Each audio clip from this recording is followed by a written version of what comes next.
News Now Sports has your all-access pass to all things Hawkeyes. This is Eye on the Hawks, sponsored by University of Iowa Healthcare. We should have gone left. I'm really disappointed in myself for sure, but just gotta keep my head up, keep moving. We need to hit some tough shots. We let him get to what he likes to do, and that's what we deserve.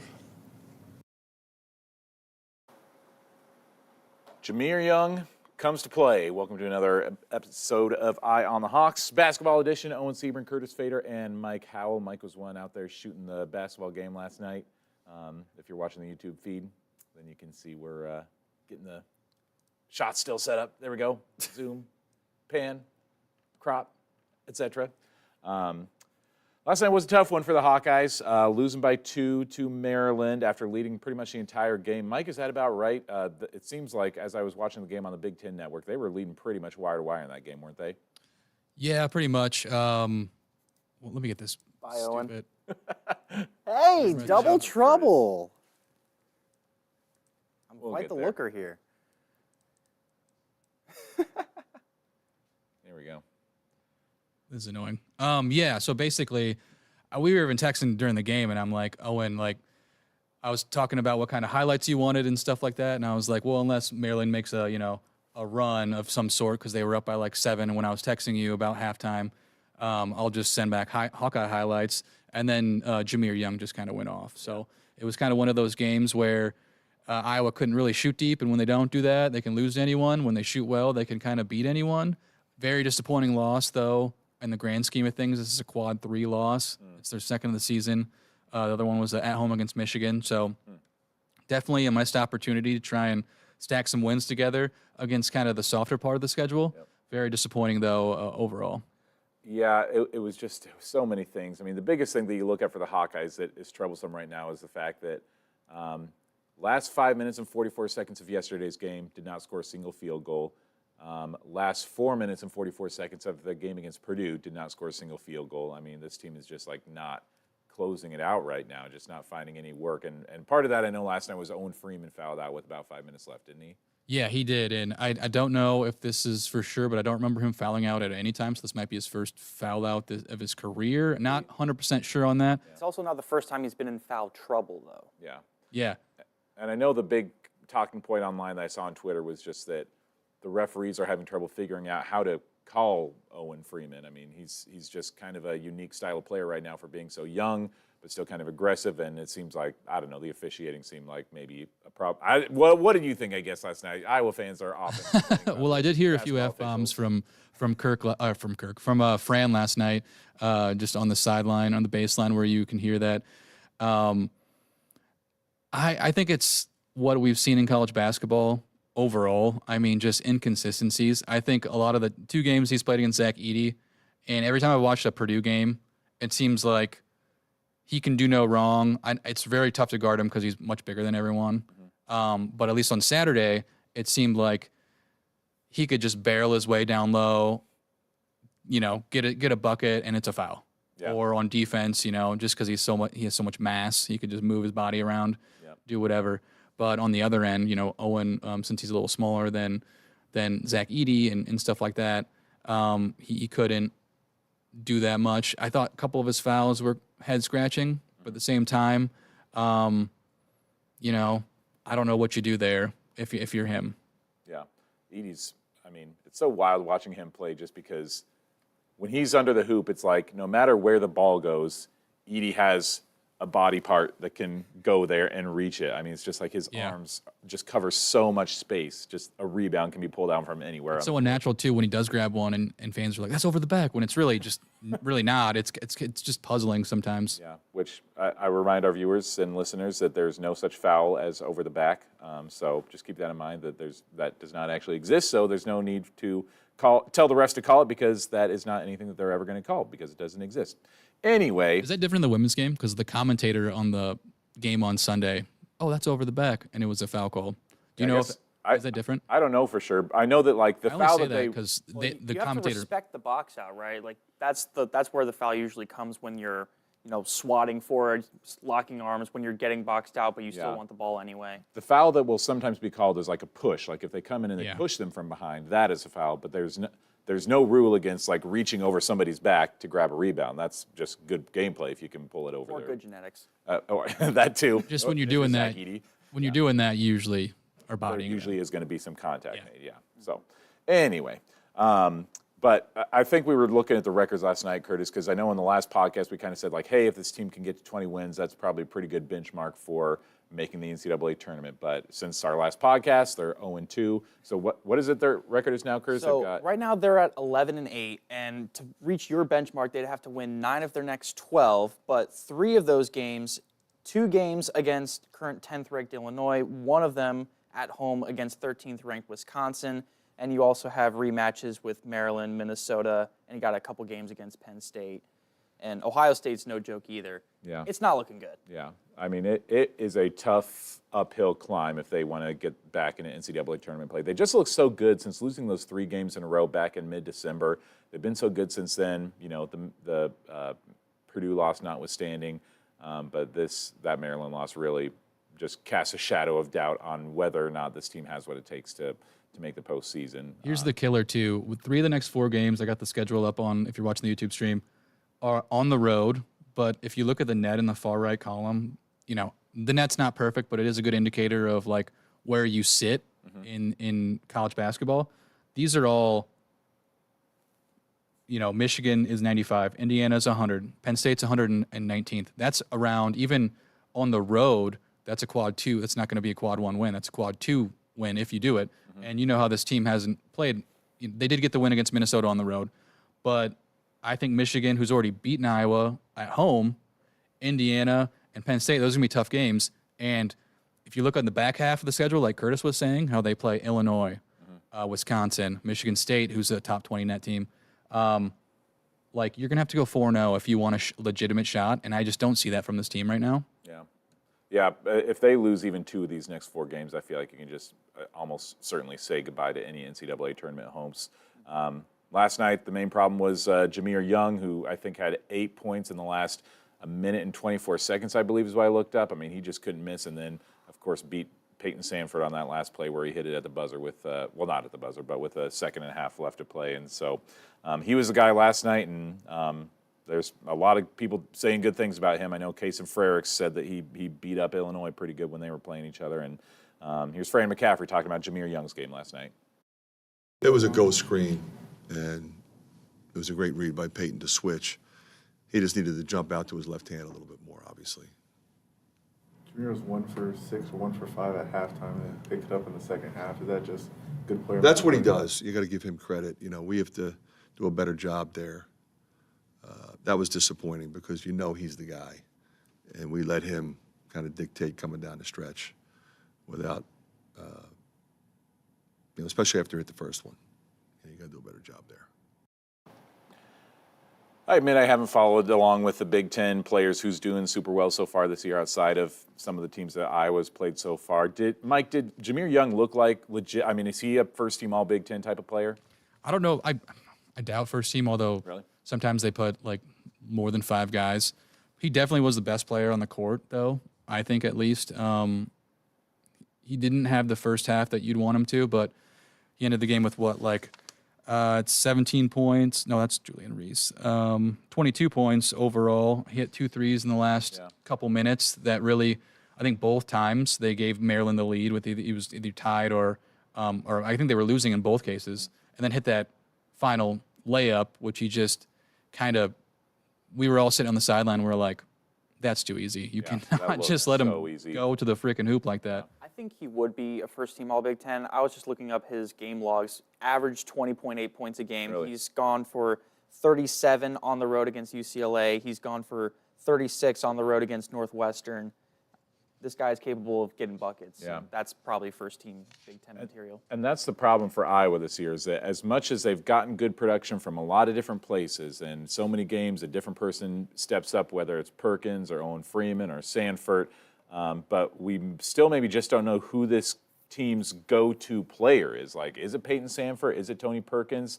we don't know who that guy is right now. I mean, do you guys have an indication of who you think would be that person? Like if it came down to the wire, who's getting the last shot in the game? That's the good point, because first 3 quarters you're thinking maybe Ben Krikke, but he's been hot and cold. Everyone's been hot and cold recently, where it's like, oh, this is the Tony Perkins game, this is the Peyton Sandfort game, this is the Ben Krikke game, and then this is the exact thing that we were talking about. Now they've figured out sort of what their crunch time 5 is, but now that they have it, who's getting the ball? Yeah, and that's confusing. Kricke's such a weird one for me because it's like he looks so good at times, but then other times I legitimately forget that he's on the team. Like he's just that game against gone. Creighton, man, he was just hitting everything, and then just the games will disappear. Last night it was Peyton. Now there was some talk over that last play if they were going. There was about 2 seconds left, 1.7, I believe. Someone asked him post game, "Hey, was someone supposed to call timeout?" Because Tony even said he thought he heard a teammate call timeout behind him. They didn't get it to him.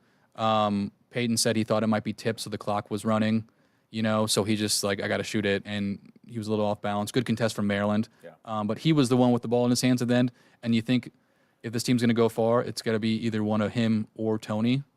But we have these two. They were asked about who the go-to guy is last night. We can listen to him respond right now. Yeah. Right now it's been Tony. I've been disappearing in big moments. And, that's something I want to be a lot better at. I'm working hard to get open. They're kind of keying in late, but me and Tony have made some big-time plays down the stretch, and I got to help my brother out. In my opinion, whoever's cooking, whoever got the high end, it's somebody different every night, I don't really care to have that moment, but if I see somebody open, I'm going to give them the ball, Like if Peyton open or Josh Dix or anybody's open in a crunch moment, I'm going to give it up. I'm not a self-player, so. And that's not so much of a problem, I don't think, for this team. If there are, because there are talented guys on the team who are capable of getting buckets down the stretch if they need to. From the 2 guys that you just heard from to Owen Freeman could be that guy.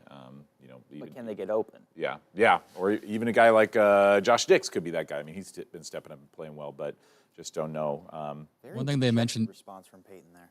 Yeah, they were pretty dejected. You really feel for them when you go in the locker room, or not the locker room, in the press room in the back. And Peyton and Tony, they didn't even want to be there. You could see him. I felt bad for them. But after the game, after that last shot, since Peyton was on defense, the shot that they gave him the lead and the missed shot at the end, he was just dejected on the ground. And Tony went and picked him up. So it's good to see that team unity and that they're bonding. You just hope that it turns into something clicks in the next few games. And as we look at this schedule, these next 4 games, that's going to be the gut checkpoint for this season, I think, because as I mentioned, if you lose a couple of these games, then I think that your hopes of an NCAA tournament are over. I still think that you could very easily play your way into the NIT and have a postseason, some sort of postseason tournament in your future if you're Iowa. But if you want the NCAA tournament, you really are going to have to pick up the speed right now. Do you think that this team has had an NBA player on the roster for the last 5 seasons, I think, something like that, from whenever Luka Garza would have started? Even before that, I guess. I don't know who would have been right before him, Aaron White? Yeah, I don't think he got a. There's been he a was few drafted, Hawkeyes but- that were drafted, maybe played a year, and then got sent overseas. Yeah, that has spent some time in the league. Do you guys think that there's an NBA player on this roster? No. I think Peyton will get a tryout, and he'll get maybe a. He'll be a great addition to the Rip City remix. I think he's gonna get a shot just because he can shoot, and there's role players out there. I don't foresee him doing much there, but he is a junior? He can still develop some game. His NBA value would be 3 and D, and we just did not see the D last night. So hopefully that gets improved a little bit. Defense usually gets role players on the court. So my opinion is if Jordan Bohannon can be on a G League team, then Peyton Sandfort can be. That's what I was looking. I don't think he's gonna have a long career in the NBA, but I think he'll get a shot. I think there was even a mock draft or before the season that had him getting drafted in the 2nd round. Is that right? I don't know how credible it was. I just saw it and I was like, oh, and it was right after he was getting picked right before Edey. And it just goes to show you how different the NBA is with when a player like Edey can't sniff, Yeah. serious minutes because he doesn't have an outside game. And there's guys that I think can play pro ball. I mean, even Tony Perkins is talented enough to play professionally, maybe in the G League even. But Or overseas. I mean, overseas, there's always opportunities. Yeah. Which is also underrated. You still get paid pretty well. You're a professional player. Yeah. Speaking of Aaron White, I think he's still playing in one of those leagues, I think, in Asia. Was he the one that was on the Rockets last year even? That was probably Utah. Or, well, not Utah. I don't think White was. He was playing overseas for the past several years. I could have sworn that White, I think, won MVP in Japan. Don't quote me on that. I was going to say Japan, but I wasn't 100% sure. Yeah. Anyway, so we know what's next for these guys. We don't know what's next for the gambling investigation, where that stands. I mean, I just came in here in the last 20 minutes, and who knows what could have changed in this gambling investigation. It seems like it's a day-by-day thing that Keith Murphy is tweeting out updates to the latest happenings for the DCI investigation and what's happening. I just don't know what's ahead for this because football season's over. I mean, we can't change anything that happened with Noah Shannon or any of the guys that were on the football team at either Iowa or Iowa State. Here's kind of a look at the timeline if you're watching on our YouTube page on Monday. There's a court filing that accused the DCI agent who was in charge of the search of warrantless searches. Then just on Tuesday, the court filing included testimony from a DCI agent who believed the agency lied to agents and conducted illegal searches of the players in question that had their phones seized, etc. And so we just don't know what the road ahead is. We're in the midst of wrestling season, and as we spoke to Tom Brands yesterday, he certainly had opinions. A lot of both of the wrestling coaches in the state have some major opinions on here. We heard from Kevin Dresser on Tuesday, and yesterday Tom Brands was asked about it and didn't want to speak for too long on it, but he did have some thoughts to share about this investigation. I don't really have initial thoughts. It probably, the way that it's described and whatever, basic liberties were infringed upon. Shouldn't happen in this country. Shouldn't happen in the state of Iowa. You want a big story now. Where was the urgency to find out the truth when this thing went down and it didn't make sense?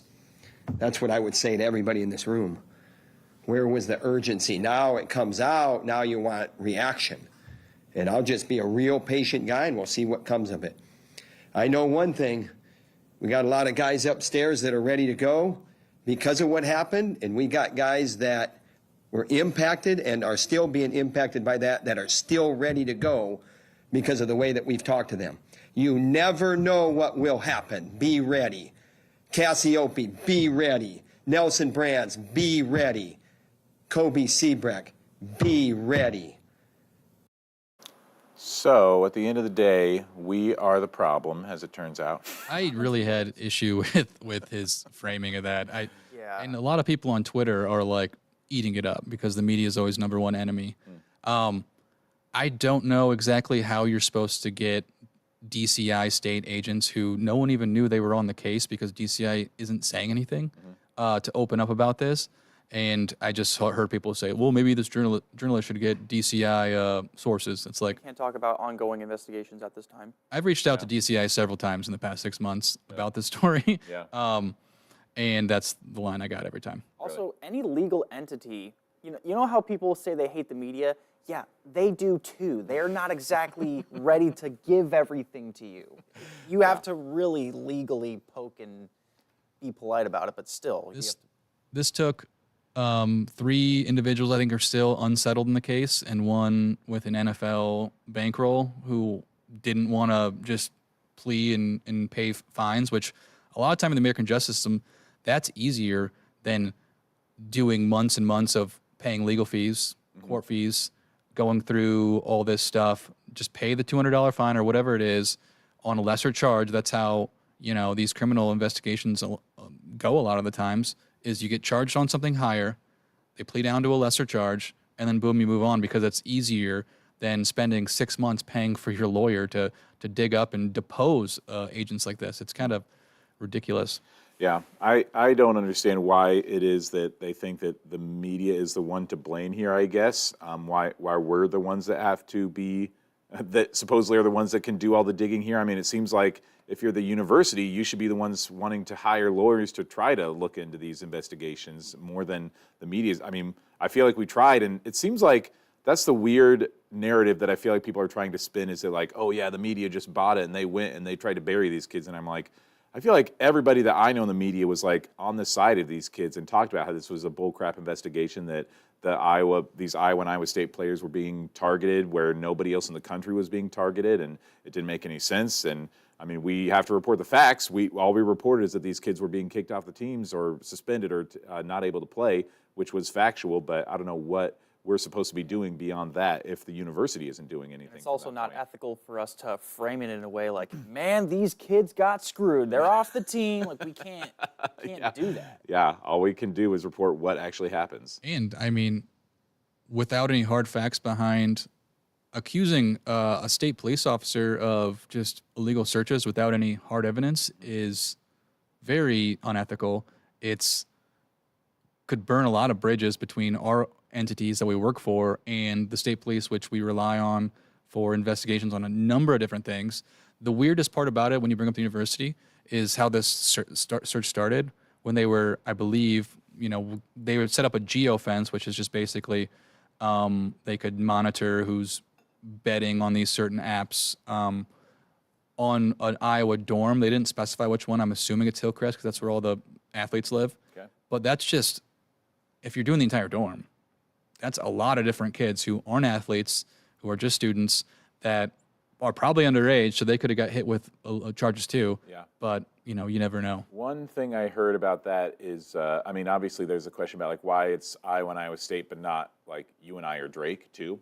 And a response I heard to that is that Iowa and Iowa State have facilities that are, just football team facility or just an athlete's facility. UNI doesn't really have that. And so like they're able to set up that geofence around some of these athletes only facilities. That's interesting, but I guess there's two parts of the geofence. The first one was a dorm, a freshman sophomore really? dorm. Okay. The second one, and then the DCI agent, I think his name's Sanger, Agent Sanger. He presented that information from the dorm to his supervisor. Supervisor said, "Don't investigate this anymore. We don't got anything." Blah blah. He goes back and does an athletic facility.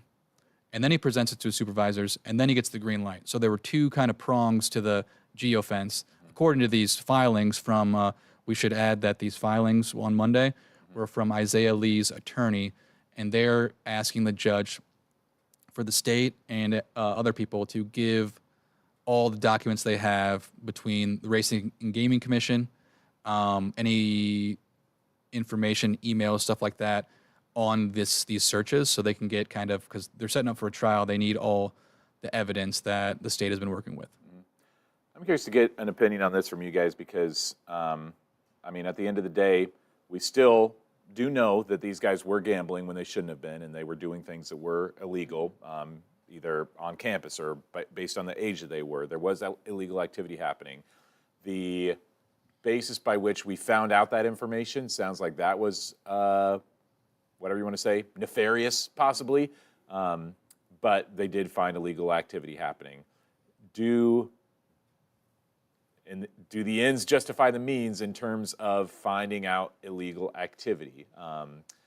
Does it matter how you go about finding that illegal activity if something illegal is happening? Well, the problem is, if that's the only evidence you have to find a way to prove that they did it without using the evidence that was illegally gathered. So if those evidence that was collected nefariously are not admissible in court and you're left with little else, you can't actually convict somebody. We were having this debate yesterday in the newsroom, just kind of like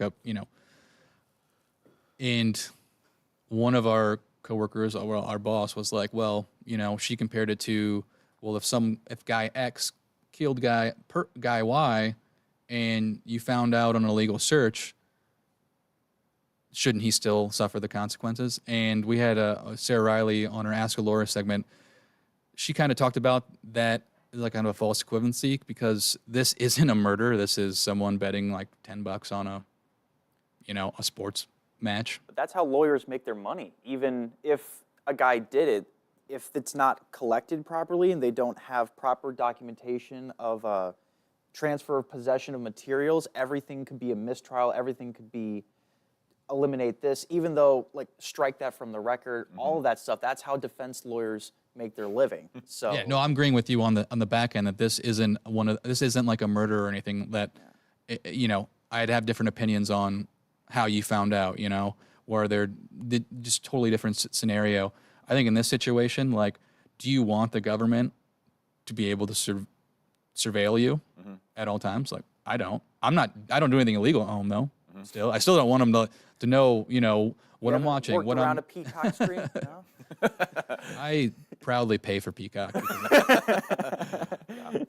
I don't know if it's any more of a fair comparison about somebody that's maybe using illegal drugs, like somebody that say is using heroin at home. That's maybe a more, if you want to call it a similar crime, because it's not harming anybody else. It's only doing harm to yourself. If you want to bump it down to just marijuana. Yeah, that's more acceptable these days than heroin. But so it's like if somebody uses illegal means to find that you're using that or buying that or whatever. Like, again, is that something that you should still be held accountable for, even if that information is obtained by nefarious means? It's an interesting discussion. I do not like the aspect of a government agency surveilling on a hunch, and that's essentially in the first court filing. Agent Sanger said he didn't remember how he that was one of the bombshells. He didn't remember exactly why he started searching. That's how you know you're in a corner. He had concerns about match fixing and stuff, which the DCI later said in the summer that there wasn't any evidence of match fixing, despite a couple players betting on their team. I believe, I forget which Iowa State player bet for Texas one game, but they beat Texas by 25. So it's like it wasn't a he didn't botch anything. He was a starter, but yeah. I think that was was that the guy who was with the Broncos, the guy who was in the NFL, the Wazirike? Yeah, Yomel Wazirike. It might have been, but it also might have been, wasn't Lee a defensive lineman? It might have been Isaiah Lee, because he had one tackle in the game. Like, it wasn't, but he was a starter on defense. So, I don't know. I mean, is there a possibility that these wrestlers could actually see time again this year? I mean, do we think that that's a legitimate option, like Brands was saying? It's possible. I don't see it, because they didn't get charged. They were handed their suspensions by the NCAA, they didn't get the information illegally. They were handed it, and it's still true, And so this is something that still would have to go through so many processes for these guys to see action again, because, like, if, again, the charges got dropped or whatever, something happened legally, then the university would have to take this case up again with the NCAA and be like, well, that suspension was taken under false pretenses and under different legal accusations, and there was chicanery involved, and so we need to overrule these suspensions. And so I think there's just a lot of channels that would have to go There's also through. 6 weeks left. Yeah, exactly. I think there need to be a court order from a judge saying, NCAA, you can't suspend these wrestlers. Yeah. I don't see that happening within the season. Like you said, there's only 6 weeks left, because the stuff in the courts moves kind of slow. Noah Shannon is the guy everybody's talking about. I mean, his career is, even if somehow he got a year of eligibility given back to him or something, I don't know if he would come back and use it. I mean, he's kind of, I feel like, mentally moved on, and he's, trying out for the NFL. Somebody that I think about that could really be affected here is Hunter Deckers, because he had a couple years left of eligibility for college football, and as it stands right now, I don't think he could play in the NCAA again. And so if this court ruling gets overturned, then he has a chance to play for a possibly Division I NCAA team again. But I don't think it'll be the Cyclones, because I think Rocco's got that. It would not be the Cyclones, I'm sure, but I could see him. As a UNI fan, I'd love to see him in a UNI jersey based on the skill he brings to the table, or there's a lot of just FCS or Group of 5 teams that Hunter Deckers would be a good fit on. But that is a discussion for weeks down the road potentially. Let's move on and let's talk about the Iowa women coming off that loss to Ohio State on Sunday. After you put together a win streak like that, I always feel like a loss is good for you in the long run, that it helps bring you down to earth, helps take some of the pressure off. But I don't know. Was there a little bit of good and bad to be seen out of that Ohio State loss from what you guys saw?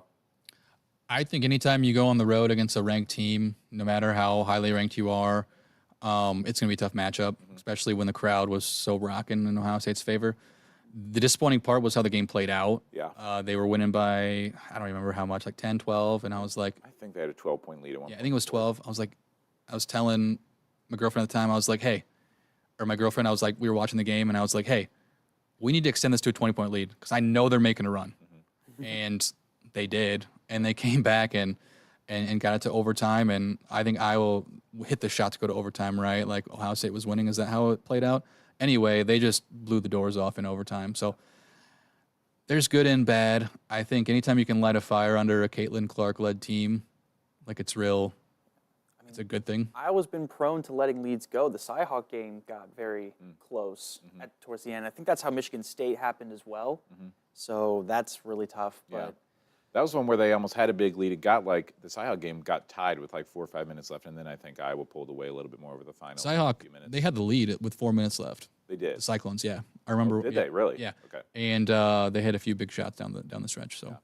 Yeah. I think it's encouraging, that you can go into an environment like that. I mean, that's literally every road game for Iowa is a tough road environment because every game is selling out right now. So they know that they're going to have to face it every game. I think that it is encouraging because Jan Jensen said after the game that there was 5 or 6 players who had food poisoning in that game, / flu, whatever it might be. And so a lot of people were playing. I don't know who exactly those players were, but you know that there were some people that were not all the playing. haters were like, excuses!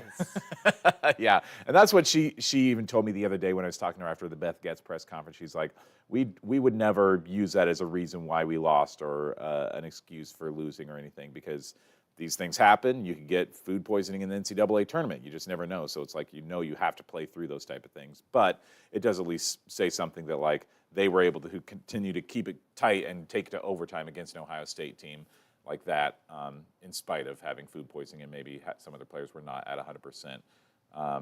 And here's a look ahead on the schedule. If you're watching on YouTube, you can see a full screen of what's next for the Iowa women. Big time rivalry game coming up on Saturday against Nebraska, the Taylor Swift game, and that's going to be that Nebraska always brings it. For some reason, I feel like Nebraska hates Caitlin maybe more than any other fan base other than Iowa State. So they're going to bring a lot of energy. Then they have Northwestern on the road. Then Maryland, where, as we've spoken in the past, they've never won with Caitlin before. So that's going to be a tough road matchup. Then going at Penn State, who's got a pretty decent women's team this year. So decently tough road ahead. I mean, no ranked opponents on the schedule, but a few teams on there that could definitely be NCAA tournament teams. Yeah, I mean, just look at the win columns and the net, on that top 30. And somebody got top 30. The good part about it is a lot of these are at home. That Maryland game really stands out, though, as a tough matchup. Maryland has been at the top of the Big Ten standings the past few years. They're not this year. They're kind of taking a step back from that Big Ten title contender.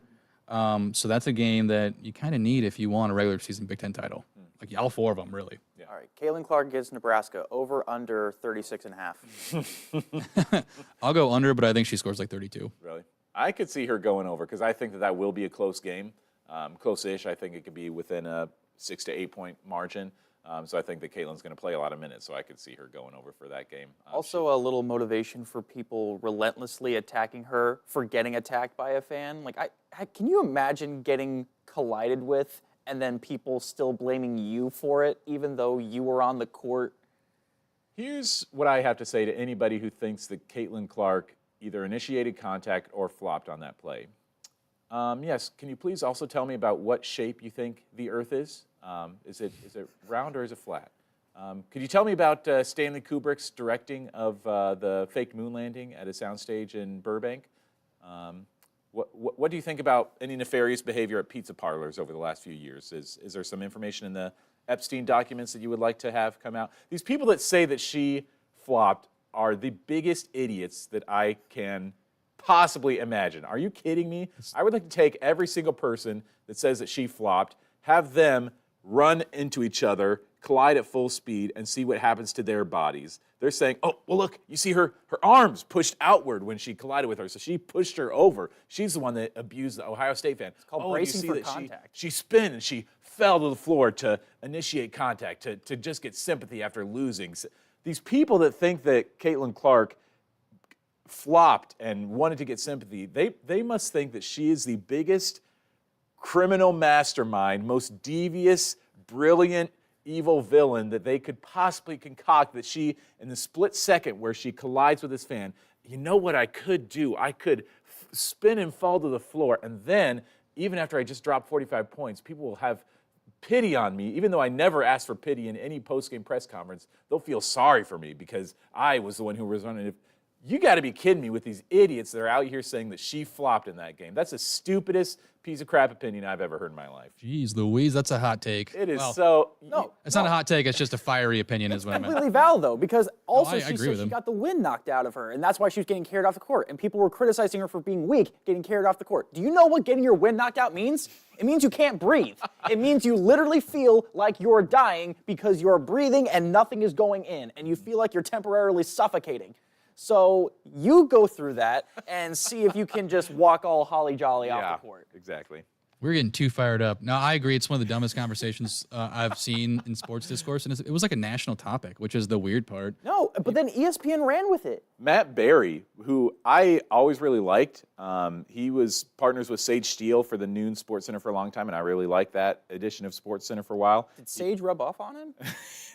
Matt, I bet Sage would have been on Caitlin's side. I mean, who knows? I don't know about a lot of opinions out there. But Matt Berry was on the call for Iowa's bowl game against Kentucky. Always had a soft spot for the guy, but immediately reposting the video, he goes, "That's a flop." I'm like, give me a dang break, Matt Berry. What the hell are you talking about? Makes me think that a lot of people are just out for engagement because this is kind of the age we're in. But I just go back to Curtis and I are in the same a rec soccer league. And this past season, I don't know if you were here, I ran into someone, it probably looked a lot similar to that. I ran into this guy who was like twice my size, and I didn't see him. And I fell down, and I was like, okay, but I did get the wind knocked out of me a little bit, and I stayed down for like 30 seconds, just kind of like composing myself, because it does hurt. And I'm sure if someone videotaped it, it didn't look that bad. Yeah. It's just I wasn't looking, I didn't see it, and boom, two forces coming. And that's kind of just what happened. And that's what happens when people run into each other and they're not looking. She didn't expect it, the fan didn't expect it. I don't blame the fan, because, I mean, there's a discussion about court storming that you can have that's separate than this dumb conversation we're having. And Caitlin doesn't mind either. She says it's fine to court storm. They have every right to do that. Right. I mean, you could argue they don't, but you buy a ticket and you on the the fine print, it says you're not supposed to go on those. I've stormed several courts. I was there at Carver when we stormed in 2000. What was it? 2011 or 12 when they beat third-ranked Purdue. I stormed 2 years ago at Penn State in Kinnick. I enjoy it, but I can see the dangers too. You had the Ohio State, what was it, the video director or something like that? He was the one that tweeted, I don't know, it looked like Caitlin sure had a lot of room to run on both sides of that fan. Like, he was blaming her because... Why do you think she was running? Not to mention that there were security guards on both sides of her, so they were like guiding her towards the direction that she was supposed to go, and he ran. You saw her head was on a swivel looking everywhere except right in front of her because she's worried about everybody coming at her. Freaking idiots out there saying that she initiated. And I think the reason why we're so amped up like this is because we've seen Caitlin all the time, and we know who she is, and we know that she's not one that is eager for conflict. Nobody in that Hawkeye locker room is eager for conflict. Even when you've had Kim Mulkey, Don Staley, and all these random trolls come at them, they have never... You always want that little subtle smirk like, not bad for 18 shots, right? You never even get that. Yeah. They throw no shade, so it's so weird how they keep coming at them. Here would be my possible rectifying idea for how to fix court storming, because I feel like you can't take away court storm because it's such a big part of college basketball and football that and it's a great college experience. I love that fans get the chance to court storm. Like, it's a really fun experience. I get a chance to do it when you and I beat North Carolina when they were #1 in the nation, and they beat them at the McLeod Center. I feel like what you could do is just say, like, okay, we're going to allow court storming. Anybody can storm the court, but just stay off the court for like the 30 seconds after the game ends and allow the opponents to get to the locker room, and then let the floodgates open, pull the ropes back, and let the fans run on the court. It seems like that would not be terribly difficult to at least enact that, to just tell all the fans, as long as they know what to expect, they know that, like, if we win this game, we can go on the court, we just have to wait for the opposing team to leave and go to the locker room, and then we can run on the field and celebrate. Would that not fix things? I think it defeats the purpose. It's like a spur of the moment. Let's go right now. Clock at 0. And the home team loves it too. Yeah. And by the way, you guys get to storm. I went to a MAC school. This never happens. You guys never beat a ranked Power 5 opponent or anything? I thought that this past year when Ohio University beat Iowa State, they would have stormed the field. But then I realized that they leave after It's Iowa State. 110. Well, the thing is that there's not a lot of there's not a lot of fans that are left in the stadium because they all stay for the first half. They pregame beforehand. They stay for the first half. They watch the Ohio Marching 110 do a really cool halftime show, and then they leave in the third quarter. Yeah. Unless they have one game where they offer like free tuition for the next semester, and then everybody stays for that. And then once the raffle's revealed, they all leave. That's enough Ohio Bobcat talk for that. Cyclone Larry was one of the first ones I saw tweet about, like, oh, she flopped, blah, blah. I'm like, oh, wow, what an He idiot. mocked her cereal box. Are we really going to take this into account? But then I saw, like, catching I'm on. putting like, a Cyclone Larry ban on this podcast. But then it caught on, and, like, everybody was saying it. Like, when I made the tweet a couple days later about, like, kind of, ironically saying that I've heard that she's not a role model after she took that picture with the handicapped Ohio State fan, people were like, well, she's sure taking classes in flopping. She sure is a good flopper. It's definitely it's proven that she flopped. I'm like, who's proving this? Again, get these people, run them into each other at full speed and see who comes out. Oh, man, this is ridiculous. Freaking flat earthers out here saying that Caitlin Clark flopped. Give me a break. Do I want to make any more points about this? Here's the biggest thing that I would say about Caitlin, I think that at least is to her credit, is that we are in a day of conspiracy theorists. I don't know why this is, but we are in a time period right now where conspiracy theories are off the charts, and that is a popular thing, to be a conspiracy theorist. The more something becomes true and universally liked and accepted as a fact, such as the earth is round, then there's just going to be a fringe type of people out there that say, like, actually, you know what? The earth is actually flat. The more that Caitlin Clark gets accepted and widely known as, like, a universally well-liked person, somebody who is great for the game and who is universally well-known, well-respected across the country, actually, you know what? She's a flopper and she's not a role model, and she told her coach to F off one time, as somebody tells me. I don't know that that's verified, but that's what somebody says in their defense of her not being a role model. So it almost speaks to her credit, the fact that she's so well-known, well-liked, well-respected around the country. Then the more people that are conspiracy theorists are going to come out and say, like, well, actually, guess what? I have the real inside information. That's all people want, to try to pretend like they actually know the real truth. Does that certain somebody own a restaurant in Iowa City? All right, moving on. Green Goblin was ahead of his time. He may have some relatives who have played for. Some housekeeping before we wrap up today. Just the end of the Ohio State game, and I just looked up the box score. Mm-hmm. So Iowa was down 1 point after a two-pointer, like with 16 seconds left, and then Hannah hit 1 of 2 free throws to send the game into overtime. Mm-hmm. And then that's where Ohio State kind of blew the doors off. But looking back at the putting a bow on this college basketball, Iowa currently tied with Indiana first in the Big Ten standings. Ohio State 6-1. They're in third place technically. Indiana and Iowa got one more win, so they're up in the standings. So these next 4 games, I think, are huge, especially against Nebraska, who's sitting in 4th place right now. Yeah, definitely control your own destiny. Still control the possibility of a Big Ten championship, regular season and tournament. Control the destiny for being a 1 seed in the tournament. Oh, again, like we talked about last week, Iowa was the number 2 overall seed in bracketology. After this game, they dropped to a 2 seed. Really? Yeah. That's what I was saying, because the second that Iowa loses, they say that it's Caitlin versus everybody, and they will plummet. Mm-hmm. So they. Well, in the rankings, to be fair, they only dropped to 5. I don't know if you consider that plummeting. Yeah, but when it comes to the rankings that matter. Yeah.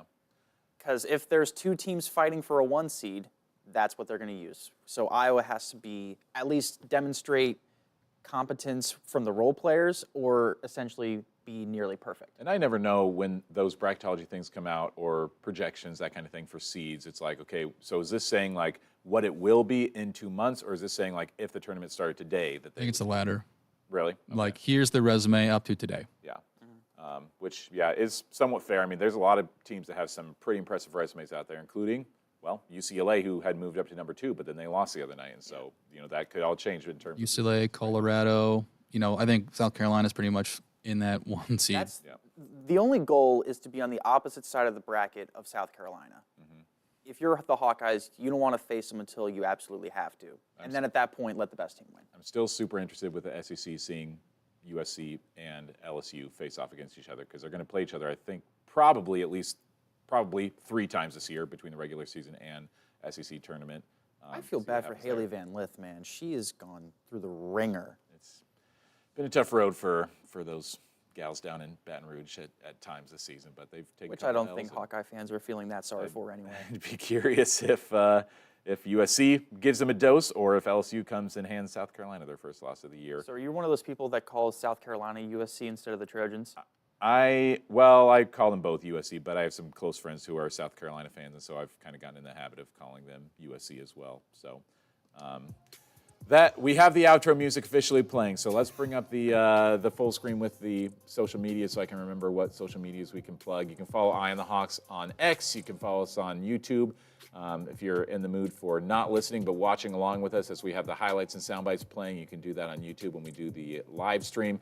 Follow us on Instagram. We're going to keep you updated with future episodes of Eye on the Hawks when we're going to be recording and when we're going to be coming out with new episodes. Should be doing it on a weekly basis regularly on Thursdays here at Iowa's News Now. Thanks for joining us for today's episode. We'll see you again next time.